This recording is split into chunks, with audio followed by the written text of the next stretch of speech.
प्यारे बच्चों, आज हम लोग इस पहले चैप्टर का वैद्युत स्थितिकी का ये सेशन पढ़ने जा रहे हैं। वैद्युत क्षेत्र एवं वैद्युत बल रेखाएं। तो जैसा कि आपको 11th में पढ़ाया गया था गुरुत्वीय क्षेत्र, तो गुरुत्वीय क्षेत्र जैसा है वैसा ही वैद्युत क्षेत्र है। और आगे अगले वाले चैप्टर में जब हम लोग चुंबकत्व पढ़ेंगे उस समय भी एक क्षेत्र आएगा जिसे हम लोग चुंबकीय क्षेत्र बोलेंगे।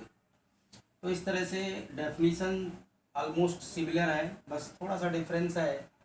यहाँ पर आवेशित कण आप यूज करेंगे, वहाँ पर 11th में आपने द्रव्यमान कण यूज किया था, और वहाँ पर आगे चलकर के इस चैप्टर में आप चुंबकीय कण यूज करेंगे। तो इस तरह से अब हम लोग यहाँ पर डिस्कस कर रहे हैं वैद्युत क्षेत्र। तो थोड़ा सा जगह चाहिए इसलिए इसको मिटाना पड़ रहा है। वैद्युत क्षेत्र हम लोग यहाँ पर हेडिंग डालते हैं वैद्युत क्षेत्र। वैद्युत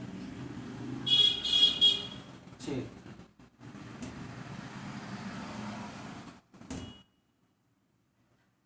इलेक्ट्रिक फील्ड,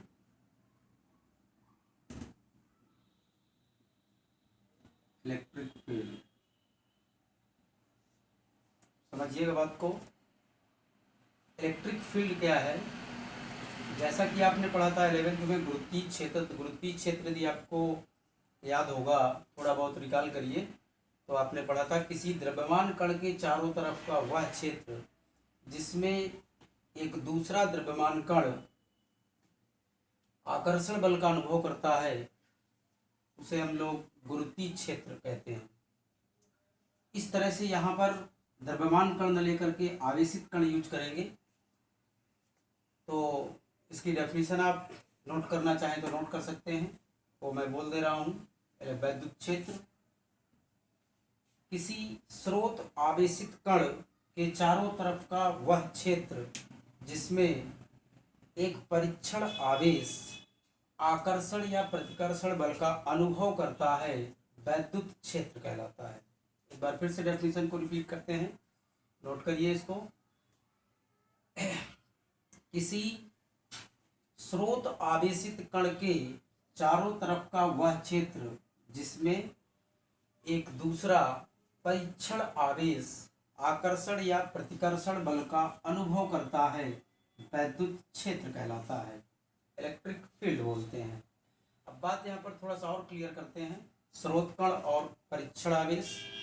स्रोत कण मतलब जो फील्ड वैद्युत क्षेत्र उत्पन्न करता है, और परीक्षण आवेश यहाँ पर थोड़ा सा ध्यान देंगे, दो कणों की बात कर रहे हैं, स्रोत कण और दूसरा है हमारा परीक्षण आवेश। परीक्षण आवेश तो स्रोत कण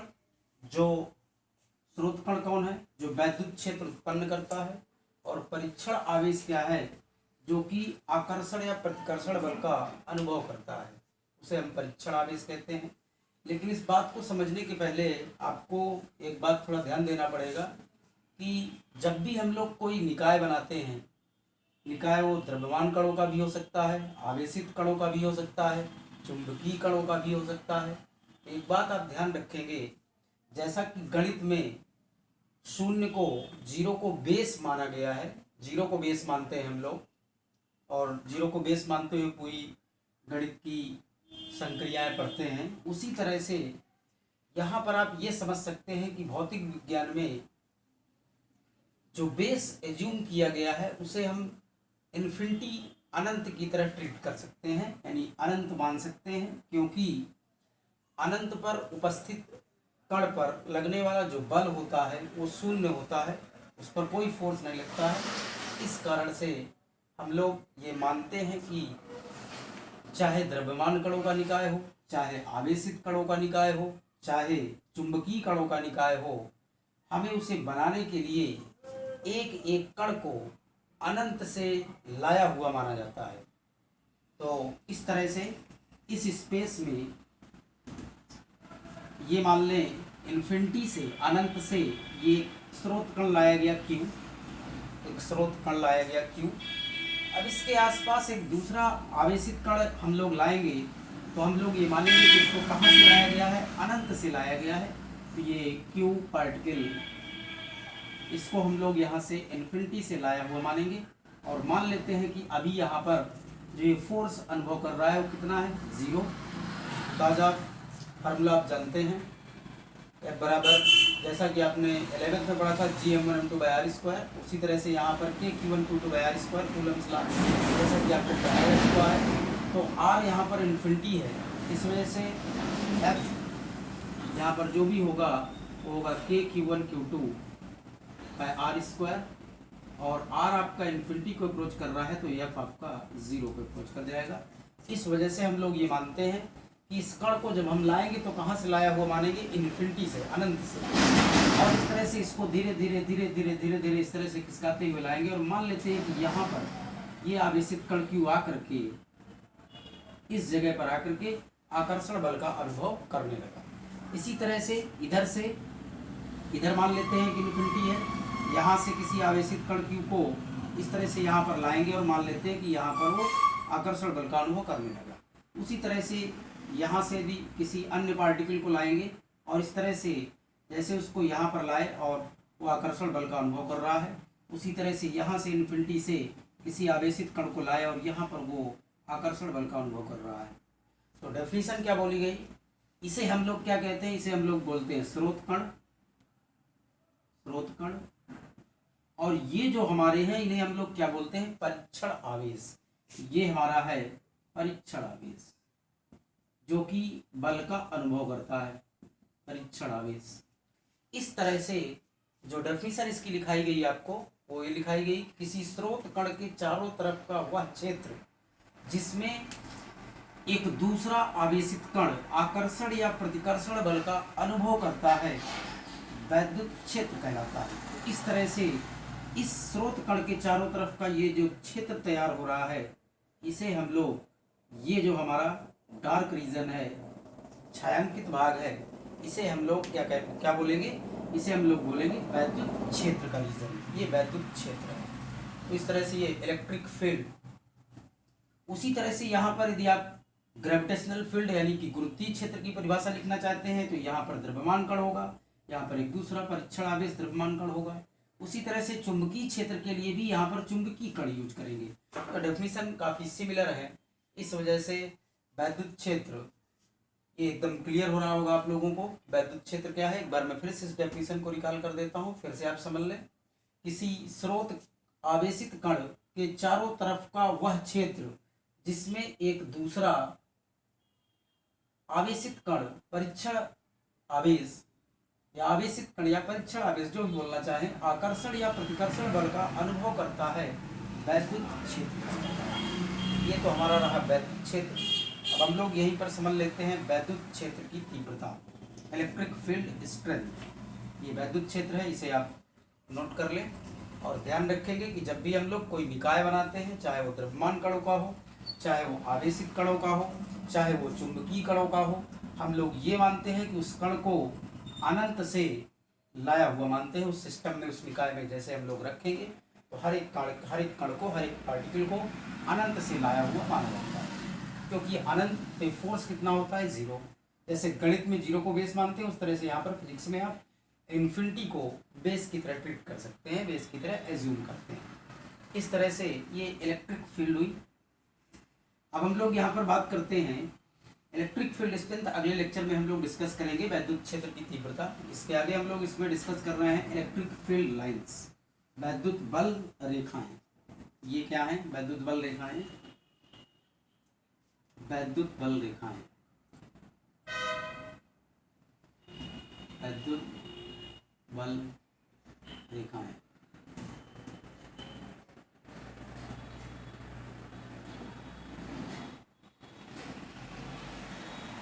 वैद्युत बल रेखाएं, electric field lines, electric field lines,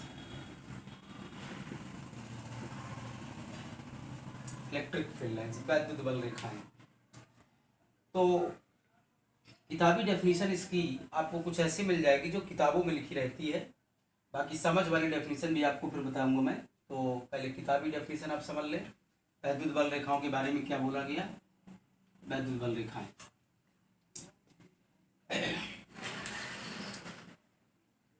काल्पनिक वैद्युत बल रेखाएं काल्पनिक व निष्कोण वक्र हैं। वैद्युत बल रेखाएं काल्पनिक व निष्कोण वक्र हैं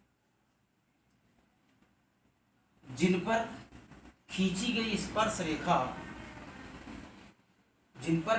स्पर्श रेखा उस बिंदु पर वैद्युत क्षेत्र की तीव्रता की दिशा को व्यक्त करती है।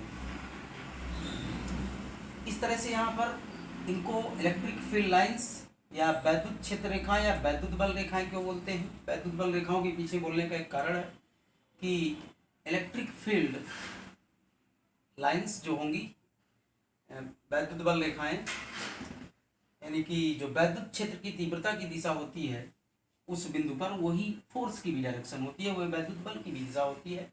इस कारण से वैद्युत क्षेत्र रेखाओं को वैद्युत बल रेखाएं भी बोलते हैं हम लोग। अब हम लोग यहाँ पर समझ वाली डेफिनेशन समझते हैं। समझ वाली डेफिनेशन कुछ ऐसी है वैद्युत बल रेखाओं की। वैद्युत बल रेखाएं काल्पनिक व निष्कोण वक्र हैं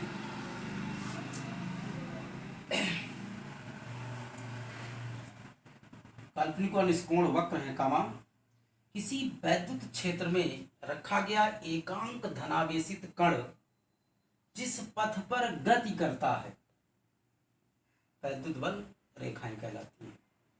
यानी ध्यान से समझे, जैसे मान लें ये आपका एक स्रोत कण है क्यू, अब आप इसे प्लस मान लें या माइनस मान लें, जो भी आपको मानना है। ऐसे ऐसा इसको हम लोग प्लस यदि ट्रीट कर लिया जाए, ये आवेशित कण है प्लस। अब इसके क्षेत्र में इसका जो भी जहाँ तक भी इसका वैद्युत क्षेत्र है, इसका एक रीजन है। यदि यहाँ पर एकांक धनावेशित कण यदि आप रखेंगे, एकांक धनावेशित कण, ये परीक्षण आवेश है, तो ये इस प्लस के कारण ये एकांक धनावेशित कण इस तरह से प्रतिकर्षित होगा और ये बाहर की तरफ जाएगा। तो ये जो लोकस तैयार हो रहा है, ये जो पथ तैयार हो रहा है, इसे ही हम लोग बोलते हैं वैद्युत बल रेखा। उसी तरह से यहाँ पर +1 कूलम रखेंगे तो ये इस तरफ से जाएगा। इधर साइड यदि +1 कूलम रखेंगे तो ये ऐसे मूव करेगा। इधर साइड यदि +1 कूलम रखेंगे ये ऐसे मूव करेगा। इस तरह से ये जो रेखाएं तैयार हो रही हैं, इन्हें हम लोग बोलते हैं वैद्युत बल रेखाएं।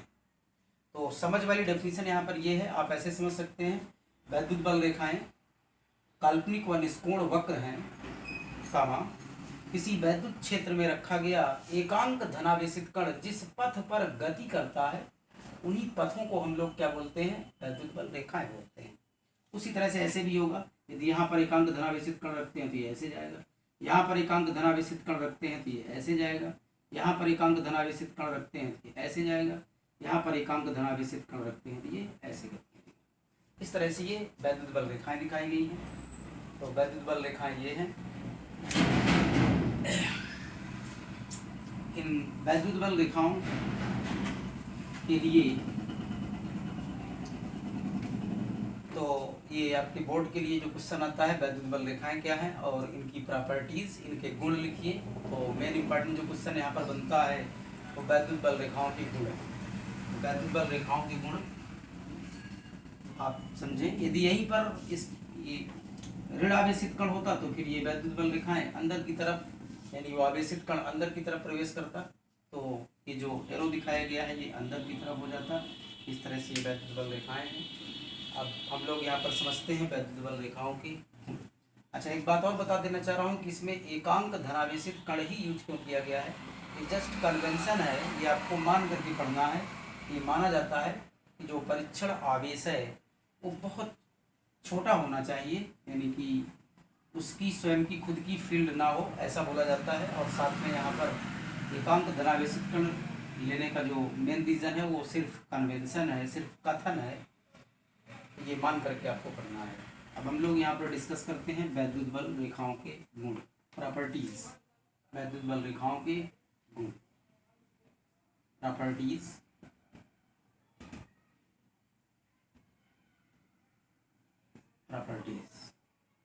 गुण समझते हैं। तो पहली प्रॉपर्टी है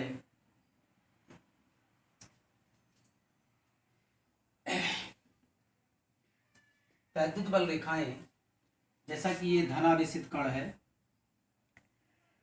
इस पर यदि एकांक धनावेशित कण आप रखेंगे तो ये वैद्युत बल रेखाएं यहाँ से शुरू होकर के इन्फिनिटी तक जाएंगी। यहाँ पर एकांक धनावेशित कण रखेंगे तो ये यहाँ से शुरू होकर के इन्फिनिटी तक जाएंगी। यहाँ पर एकांक धनावेशित कण रखेंगे तो यहाँ शुरू होकर के इन्फिनिटी तक जाएंगी। यहाँ पर एकांक धनावेशित कण रखेंगे तो यहाँ शुरू होकर के इन्फिनिटी तक जाएंगे वैद्युत बल रेखाएं। तो पहली प्रॉपर्टी है वैद्युत बल रेखाएं धन आवेश से प्रारंभ होकर अनंत में समाप्त होती हैं। पहली प्रॉपर्टी है वैद्युत बल रेखाएं धन आवेश से प्रारंभ होकर अनंत में समाप्त होती हैं। क्या आप नोट कर लीजिए। दूसरी प्रॉपर्टी है यदि यहीं पर मान लें ऋण आवेशित कण रखा हो तो ये जो एरो हैं ये आपके चेंज हो जाएंगे, यानी ये एकांक धनावेशित कण इस बार आकर्षण होगा और इस आकर्षण के कारण ये एकांक धनावेशित कण अंदर की तरफ प्रवेश करेगा, इधर अट्रैक्ट होगा। इस तरह से यहाँ पर दूसरी प्रॉपर्टी ये बताई गई, जो वैद्युत बल रेखाएं हैं वो अनंत से प्रारंभ होकर ऋण आवेश पर समाप्त होती है। दूसरी प्रॉपर्टी। तीसरी प्रॉपर्टी,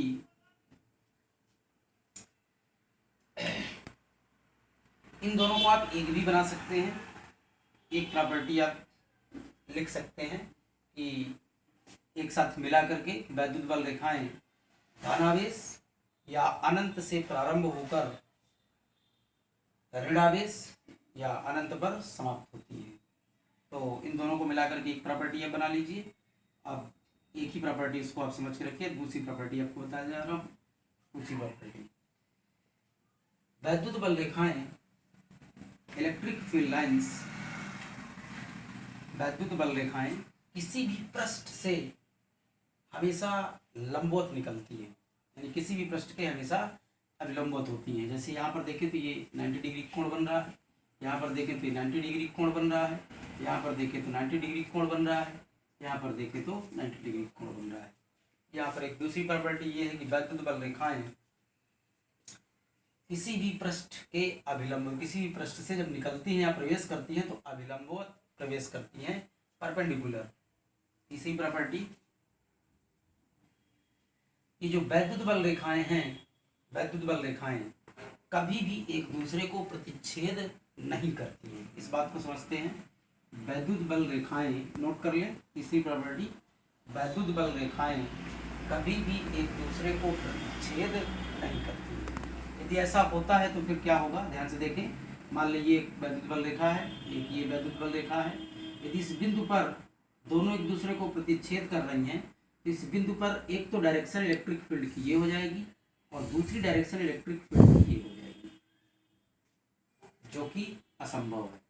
यानी किसी एक बिंदु पर वैद्युत क्षेत्र की तीव्रता की एक ही दिशा संभव है, दो दिशाएं संभव नहीं हो सकती हैं। इस वजह से यहाँ पर ये बोला जाता है कि वैद्युत बल रेखाएं कभी भी एक दूसरे को प्रतिच्छेद नहीं करती हैं।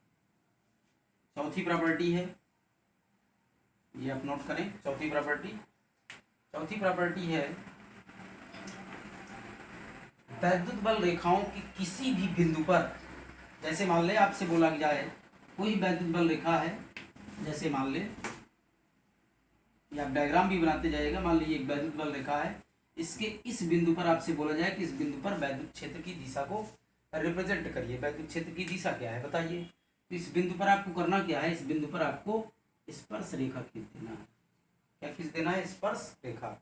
इस बिंदु पर वैद्युत क्षेत्र की दिशा व्यक्त हो जाएगी, वैद्युत क्षेत्र की दिशा होगी। अब इधर भी हो सकती है, इधर भी हो सकती है, वो स्पर्श रेखा आपको खींचना पड़ेगा, ताकि depending on positive charge particle, यानी आकर्षण हो रहा है, प्रतिकर्षण हो रहा है। तो चौथी प्रॉपर्टी जो हमारी है, वैद्युत बल रेखाओं के किसी भी बिंदु पर, वैद्युत क्षेत्र रेखाओं के किसी भी बिंदु पर खींची गई स्पर्श रेखा उस बिंदु पर नेट वैद्युत क्षेत्र की दिशा को व्यक्त करती है। नेट, ये ध्यान रखिएगा, नेट वैद्युत क्षेत्र की दिशा को व्यक्त करती है। तो चौथी प्रॉपर्टी ये हो गई। पांचवी प्रॉपर्टी की बात करें तो पांचवी प्रॉपर्टी है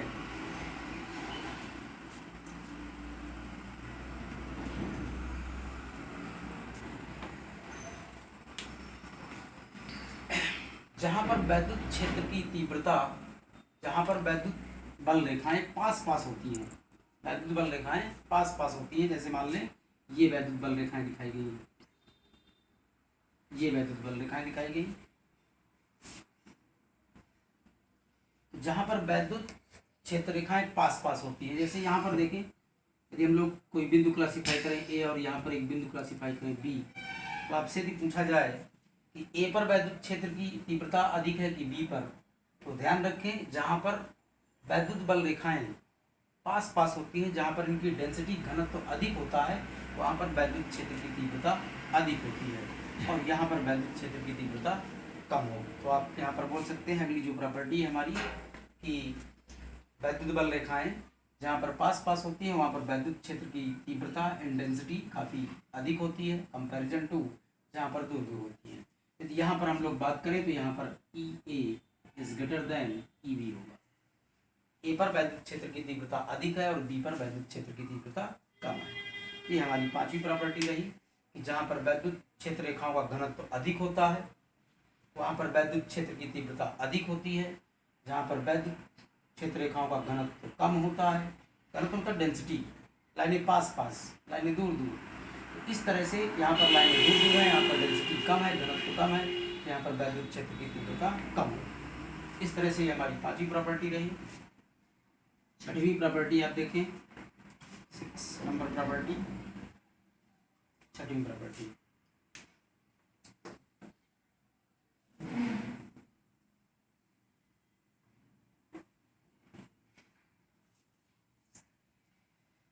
एक ही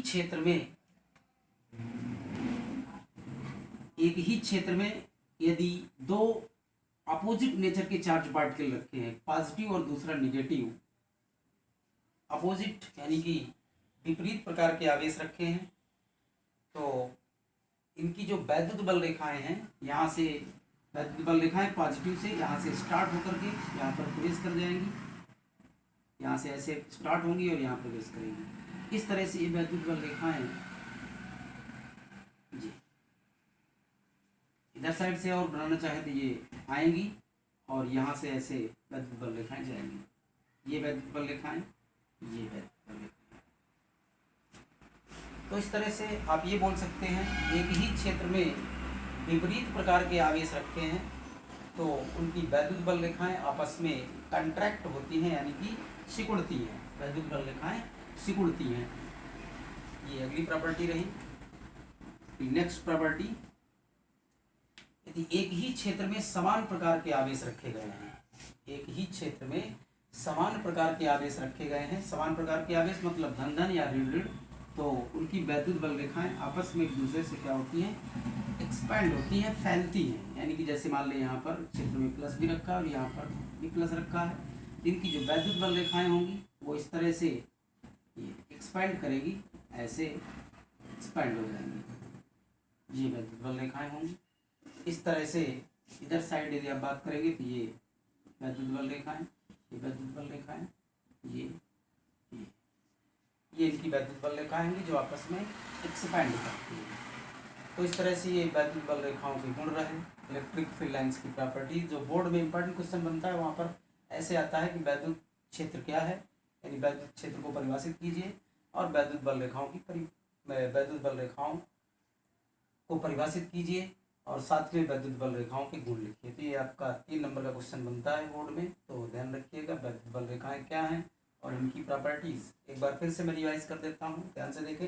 पहली प्रॉपर्टी आपको बताया गया, पहली और जो पॉजिटिव और निगेटिव के लिए 2 हमने बताया था तो उसको हमने एक ही शामिल कर दिया है। वैद्युत बल रेखाएं धन आवेश से प्रारंभ होकर के, यानी धन आवेश कामा अनंत से प्रारंभ होकर के ऋण आवेश या अनंत पर समाप्त होती है। दूसरी प्रॉपर्टी आपको बताई गई कि किसी ये जो वैद्युत बल रेखाएं हैं किसी भी पृष्ठ के हमेशा क्या होती हैं, लंबवत होती हैं, यानी किसी भी पृष्ठ से वैद्युत बल रेखाएं दो वैद्युत बल रेखाएं कभी भी एक दूसरे को प्रतिच्छेद नहीं करती हैं, क्योंकि प्रतिच्छेद करेगी तो उस बिंदु पर वैद्युत क्षेत्र की 2 दिशाएं हो जाएगी जो कि असंभव है। अगली प्रॉपर्टी आपको बताई गई कि वैद्युत क्षेत्र रेखाओं की किसी भी बिंदु पर खींची गई स्पर्श रेखा उस बिंदु पर नेट वैद्युत क्षेत्र की दिशा को व्यक्त करती है, नेट। अगली प्रॉपर्टी आपको बताई गई जहां पर वैद्युत क्षेत्र रेखाओं का घनत्व अधिक होता है वहाँ पर वैद्युत क्षेत्र की तीव्रता अधिक होती है। जहाँ पर वैद्युत क्षेत्र रेखाओं का घनत्व कम होता है वहाँ पर वैद्युत क्षेत्र की तीव्रता कम होती है। नेक्स्ट प्रॉपर्टी आपको बताई गई, यदि एक ही क्षेत्र में विपरीत प्रकार के आवेश रखे हैं तो उनकी वैद्युत बल रेखाएं आपस में क्या होती हैं, आपस में कॉन्ट्रैक्ट होती हैं, यानी सिमटती हैं, सिकुड़ती हैं। नेक्स्ट प्रॉपर्टी जो लास्ट प्रॉपर्टी है वो बताया गया कि एक ही क्षेत्र में यदि समान प्रकार के आवेश रखे हैं तो उनकी वैद्युत बल रेखाएं आपस में क्या होती हैं, एक्सपेंड होती हैं, फैलती हैं। तो इस तरह से ये वैद्युत बल रेखाओं के गुण रहे। इसको शॉर्ट में याद रखने के लिए मैं आपको एक तरीका और बता दे रहा हूँ, आप ध्यान से सुनिए। ये सेंटेंस याद रखिए, स्पाइटिस, SPITIC,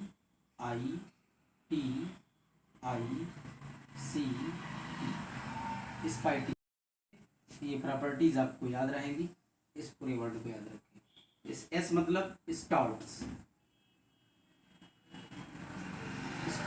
प्रारंभ, यानी कि धनावेश कामा अनंत से प्रारंभ होकर के समाप्त कहाँ होती है, ऋणावेश या अनंत पर समाप्त होती है।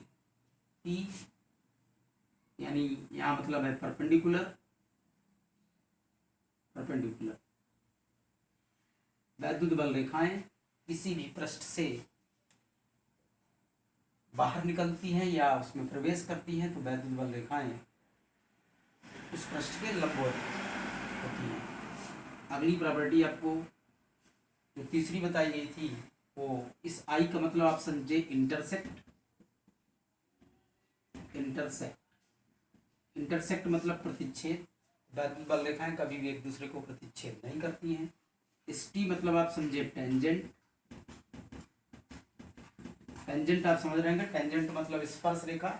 तो वैद्युत क्षेत्र रेखाओं के किसी भी बिंदु पर खींची गई स्पर्श रेखा उस बिंदु पर नेट वैद्युत क्षेत्र की दिशा को व्यक्त करती है। इस आई का मतलब आप समझे इंटेंसिटी, तीव्रता,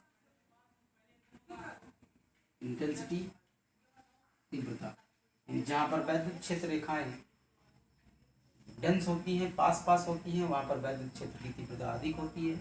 सी मतलब कॉन्ट्रैक्ट्स,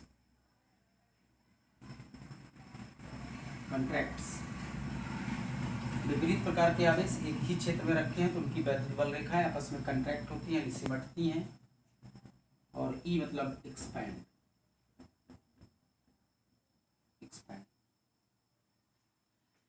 यानी एक ही क्षेत्र में समान प्रकार के आवेश रखे हैं तो उनकी वैद्युत क्षेत्र रेखाएं, वैद्युत बल रेखाएं, वैद्युत क्षेत्र रेखाएं बोले या वैद्युत बल रेखाएं बोले, उसके पीछे रीजन आपको मैंने बता दिया कि वैद्युत क्षेत्र की जो दिशा होगी वही वैद्युत बल की भी दिशा होगी, क्योंकि एक फार्मूला होता है E=F/Q।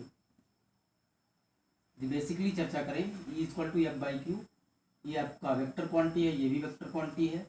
ये परीक्षण आवेश है तो ये परीक्षण आवेश आपका एकांक धनावेशित कण, यानी कि एकांक धनावेशित कण है। यहाँ पर जो इलेक्ट्रिक फील्ड की डायरेक्शन है वही आपकी इलेक्ट्रिक फोर्स की डायरेक्शन है। इस वजह से वैद्युत क्षेत्र रेखाओं को वैद्युत बल रेखाएं भी बोलते हैं। इस तरह से ये इलेक्ट्रिक फील्ड लाइंस रही। तो ये हमारा टॉपिक कवर हुआ, वैद्युत क्षेत्र, इसके बाद वैद्युत बल रेखाएं और वैद्युत बल रेखाओं के गुण, properties of electric field lines. इसके बाद हम लोग नेक्स्ट इसमें इलेक्ट्रिक फील्ड इंटेंसिटी समझते हैं, वैद्युत क्षेत्र की तीव्रता, वैद्युत क्षेत्र की तीव्रता।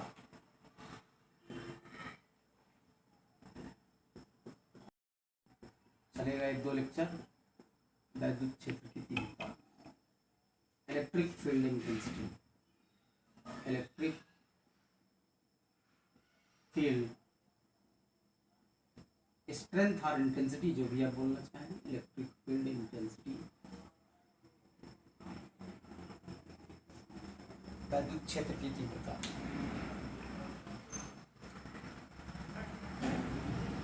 चलिए इस टॉपिक को फिर नेक्स्ट लेक्चर में हम लोग डिस्कस करेंगे। Okay, thank you.